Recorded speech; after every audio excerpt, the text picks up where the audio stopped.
ఒడిశాలో 1999లో జరిగిన ఓ సంఘటన మన దేశాన్ని మాత్రమే కాదు ప్రపంచంలోని అనేక దేశాలను కూడా ఓ కుదుపు కుదిపింది. ఆ ఘటన జరిగి 26 ఏళ్ళు అవుతున్నా కూడా న్యాయస్థానాలు ఇంకా సజీవంగానే ఉంది.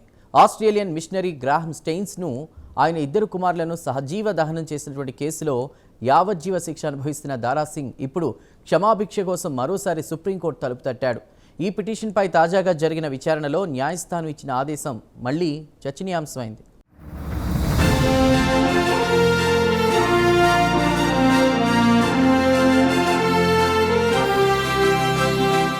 క్రిస్టియన్ మిషనరీలు పాల్పడుతున్న మత మార్పిళ్లతో విసిగిపోయిన దారా సింగ్ 1999లో ఏం చేశాడో చాలామందికి గుర్తుండే ఉంటుంది.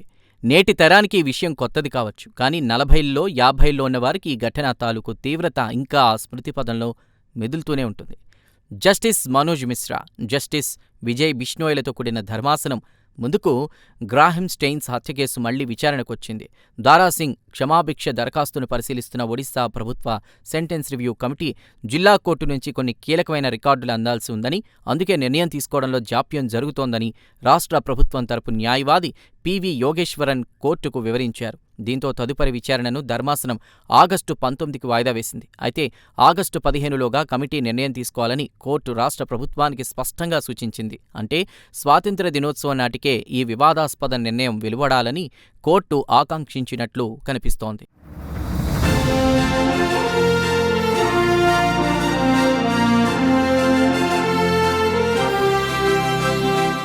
2022 నాటి ఒడిశా ప్రీమెచ్యూర్ రిలీజ్ పాలసీ ప్రకారం తనకు క్షమాభిక్ష లభించాలంటూ 2024లోనే దారా సింగ్ సుప్రీంకోర్టును ఆశ్రయించారు. తాను 26 ఏళ్లకు పైగా జైలు శిక్ష అనుభవించానని, జైల్లో మంచి నడవడికను కనబర్చానని, క్షమాభిక్షకు అర్హత ఉన్న అన్ని ప్రమాణాలను నెరవేర్చానని పిటిషన్లో పేర్కొన్నారు. మరింత ఆసక్తికరంగా తన వాదనకు మద్దతుగా రాజీవ్ గాంధీ హత్య కేసులో దోషి ఏజీ పెరారీవాలన్కు సుప్రీంకోర్టు గతంలో ఇచ్చిన క్షమాభిక్ష తీర్పును దారాసింగ్ ఉటంకించడం విశేషం. 2 దశాబ్దాల క్రితం తాను చేసిన నేరంపై తీవ్ర పశ్చాత్తాపం చెందుతున్నానని, సమాజానికి సేవ చేసే అవకాశం కావాలని, బాధితులపై తనకు వ్యక్తిగత శత్రుత్వం లేదని, తన చర్యలు యువకుడిగా ఉన్నప్పటి ఆవేశానికి ఫలితమేనని పిటిషన్లో చెప్పుకోవడం కూడా ఆసక్తి రేపుతోంది.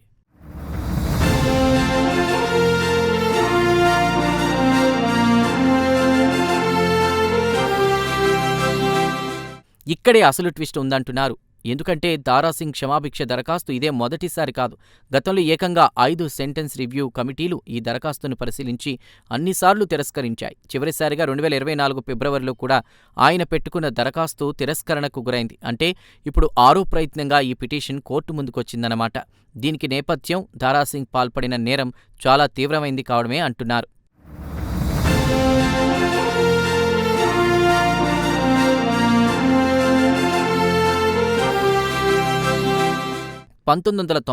జనవరి 21న ఒడిశాలోని క్యోంఘర్ జిల్లా మనోహర్పూర్ గ్రామంలో గ్రాహం స్టెయిన్స్ను ఆయన కుమారుడు 10 ఏళ్ల ఫిలిప్, 6 ఏళ్ల తిమోతీలను ఒక స్టేషన్ వ్యాగన్లో సామూహిక దహనం చేశారు. ఈ మూకకు నాయకత్వం వహించిన వ్యక్తిగా దారాసింగ్ను దోషిగా నిర్ధారించారు. ట్రయల్ కోర్టు అతనికి మరణశిక్ష విధించిన 2005లో ఒడిశా హైకోర్టు ఈ కేసు అరుదైన వాటిలో అరుదైన కేటగిరీలోకి రాదంటూ పేర్కొని ఆ శిక్షను యావజ్జీవంగా మార్చింది. 2011లో సుప్రీంకోర్టు కూడా ఈ యావజ్జీవ శిక్షను సమర్థించింది. అయితే యువకుడిగా ఆవేశపూరిత క్షణాల్లో చేసిన నేరానికి దారాసింగ్లో పరివర్తన మొదలైంది.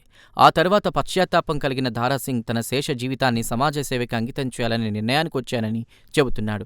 ఈ క్రమంలోనే ఆయన పూర్తి శాంతియుతంగా జీవిస్తూ జైల్లో ఎక్కడా దుందుడుకు చేష్టలకు పాల్పడకుండా అందరి మన్ననలు పొందుతున్నట్లు చెబుతున్నాడు. దీనిపై కోర్టు సంతృప్తికరంగా ఉన్నట్లు కనిపిస్తోందన్న అభిప్రాయాలు వినిపిస్తున్నాయి.